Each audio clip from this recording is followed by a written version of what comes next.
Και φεύγουμε από Πάτρας, ανέβουμε λίγο βορειότερα. Ας πάμε Ημαθία.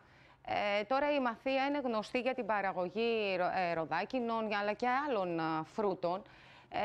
Υπάρχει όμως μια περιοχή όπως τα ριζώματα Ημαθίας που παράγεται, εκεί παράγουν την νοστιμότερη ντομάτα της Ελλάδας. Εκεί μας περιμένει ο Νίκος Πιτσιακίδης. Νίκο, καλησπέρα.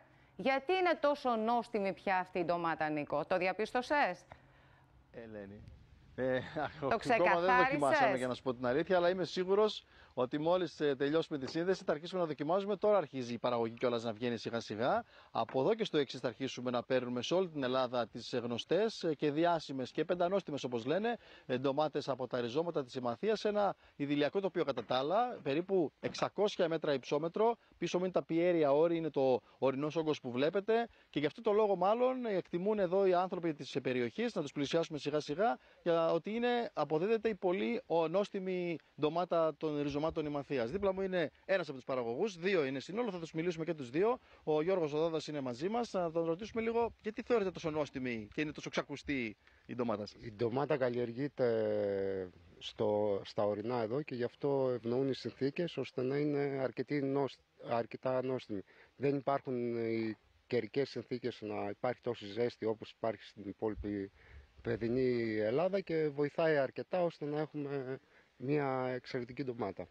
Εδώ πρέπει να πούμε, λένε, ότι τα ριζώματα Ημαθίας, σε όσοι ασχολούνται με αγροτικές, με την παραγωγή, έχουν κατεξοχήν ντομάτες. Δεν βάζουν άλλα προϊόντα. Αυτό που αποδίδεται? Πώς είναι παραγωγή καταρχάς? Πώς είναι, πώς είναι παραγωγή? Είναι γύρω στους 40 με 50 παραγωγούς είμαστε εδώ στο χωριό.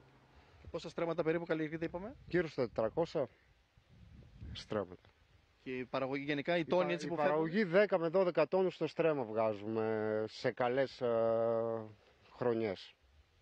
Οπότε τώρα γιατί όλοι βάζουν ντομάτες και δεν βάζουν κάτι άλλο, πιστεύετε εσείς? Δεν έχουμε τις εκτάσεις για να βάλουμε κάτι άλλο. Είναι ορεινό το χωριό και τα στρέμματα που υπάρχουν είναι πάρα πολύ λίγα, δεν μπορούμε να καλλιεργήσουμε κάτι άλλο, γι' αυτό το λόγο κυρίως. Μου έλεγε προηγουμένως, Ελένη, εδώ παραγωγός, ότι κάθε χρόνο πρέπει να πηγαίνουν σε διαφορετικό κτήμα για να βάζουν τα φυτά τους. Γιατί στο ίδιο δεν μπορεί δεύτερη χρονιά? Δεν μπορεί, γιατί υπάρχουν προβλήματα. Η παραγωγή δεν μπορεί να γίνει αν μπει την ίδια κάθε χρόνο στο ίδιο χωράφι. Και παρόλο το γεγονός ότι είμαστε σε ορεινό μέρος και δεν έχετε πολλές εκτάσεις, παρόλα αυτά βρίσκεται κάθε χρόνο διαφορετικό. Προσπαθούμε. Με τα δυσκολίες, αλλά προσπαθούμε.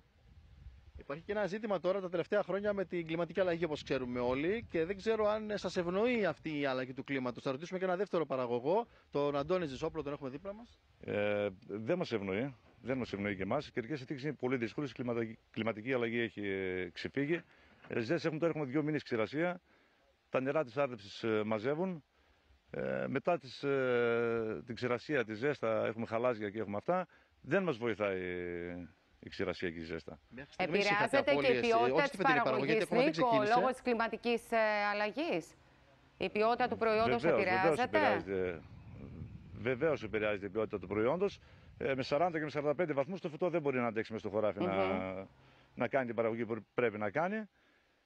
Δεν ξέρω τι θα γίνει. Αν συνεχιστεί αυτό το πράγμα, είναι ζήτημα λίγων ετών, δηλαδή να τελειώσουμε να σταματήσουν. Παραγωγή δεν υπάρχουν. Κάτω από 40 χρονών παραγωγός δεν υπάρχει κανένας. Είναι όλοι πάνω από 40 χρονών, δεν ακολουθεί κανένας. Τα παιδιά μόλις τελειώσουν το σχολείο φεύγουν. Στήριξη κρατική δεν υπάρχει ούτε τίποτα από πουθενά. Αυτά προβλήματα. Έχουμε ακριβή, είναι πάρα πολύ δαπανηρή καλλιέργεια. Πάρα πολύ. Το στρέμμα μας κοστίζει 3-4 ευρώ, μας κοστίζει το στρέμμα. Δεν μπορούμε να τα απεξέλθουμε έτσι με αυτά τα. Η φετινή παραγωγή πώς ήταν μειωμένη, Νίκο? Για να περάσουμε λίγο και στο θέμα της τιμής, γιατί όλο αυτό λειτουργεί σαν ντόμινο. Ναι. Μέχρι στιγμής εμείς τώρα ξεκινάμε να μαζεύουμε. Δηλαδή αυτή την εβδομάδα που μας πέρασε ξεκινήσαν όλοι οι παραγωγοί. Δεν έχουμε ακόμα. Η παραγωγή σχετικά μέχρι τώρα είναι καλή. Δεν έχουμε θέματα. Προβλήματα δεν έχουμε ακόμα. Αλλά ξεκινάμε τώρα, δεν μπορούμε να βγάλουμε συμπέρασμα τώρα τι και πώς θα γίνει. Σε 20 μέρες, σε 25 μέρες θα είναι τελείως διαφορετικά τα πράγματα. Οι τιμές, όπως όλα τα προϊόντα, φεύγουν από τον παραγωγό ξεφτελιστικά. Εδώ πόσο φεύγει δηλαδή? Τώρα η ντομάτα αυτή τη στιγμή δεν έχουμε ακόμα. Γιατί η ποιότητά της δεν ξεκινήσαμε τώρα, είναι αυτό. Δηλαδή 80 λεπτά με 1 ευρώ θα πάρει ο παραγωγός τώρα Τώρα στο ράφι τι γίνεται δεν ξέρω, δεν μπορούμε να πάμε στο ράφι. Δεν... Περάσει τα 3 λέτε στο ράφι συγκεκριμένη. Τι γίνεται. Αυτή τη στιγμή τώρα όχι, αλλά αν συνεχιστεί αυτός ο καιρός, αυτές τις καιρικές συνθήκες και αυτά, πιστεύω πως ναι. Είναι πολύ δηλαδή. Δεν θα τα πάρει ο παραγωγός. Θα πάρει ένα 40 ο παραγωγός, ένα 50, ένα 30, από τα οποία αυτά ένα 60-70% είναι το κόστος παραγωγής. Ο καταναλωτής θα την πάρει, ναι, θα την πάρει. Πάντως, Ελένη, να πούμε και κάτι ακόμα. Γι' αυτό το λόγο είναι επίσης φημισμένη η ντομάτα της περιοχής. Γιατί όταν οι άλλοι έχουν σταματήσει σχεδόν λόγω καιρικών συνθήκων να παράγουν, εδώ τα ριζώματα η Μαθίας, επειδή όπως είπαμε στην αρχή είναι σε υψόμετρο, τώρα αρχίζουν να δίνουν την παραγωγή. Οπότε μέχρι πότε θα έχετε ντομάτες? Μέχρι τον Οκτώβριο συνήθως. Αν πάνε όλα καλά με τον καιρό. Γιατί αν δεν πάνε καλά, μπορεί να τελειώσουμε και αύριο που λέει ο λόγος. Ελπίζουμε πως όχι. Ενώ της Κρήτης θα τη ζητούμε από πότε, για παράδειγμα, που είναι μια γνωστή περιοχή της χώρας μας που έχει ντομάτες? Νομίζω της Κρήτης ξεκινάται από το τέλος Σεπτεμβρίου, αρχές Οκτωβρίου. Δεν είμαι και σίγουρος, αλλά νομίζω τότε. Οπότε εκείνη την περίοδο που δεν θα έχουμε ντομάτες είναι από τις περιοχές της χώρας που θα έχει δίνουν. ντομάτα. Μέχρι πού φτάνει? Σε κάποιο νησί ίσως της Ελλάδας? Σε όλη την Ελλάδα. Ναι. Σε όλη την Ελλάδα. Παντού. Αυτό παντού, θα ρωτούσα παντού. κι εγώ. Σε όλη την Ελλάδα. Σε όλη την Ελλάδα. Σε όλη την Ελλάδα. Ευχαριστούμε πάρα στην Κρήτη, ίσως, που είναι πολύ. γνωστή για τις ντομάτες. Και στην Κρήτη. Και στην Κρήτη. Και στην Κρήτη. Και στην Κρήτη. Ευχαριστούμε πάρα πολύ. Παντού, Σας λοιπόν, η αφήνουμε ντομάτα να των κάνετε τη ριζωμάτων δουλειά Μαθίας. σας εκκοινικό. Ναι. Πες μου. Και να αποχαιρετάμε λοιπόν τον Νίκο, τον αφήνουμε εκεί στα χωράφια, στα ριζώματα η Μαθίας.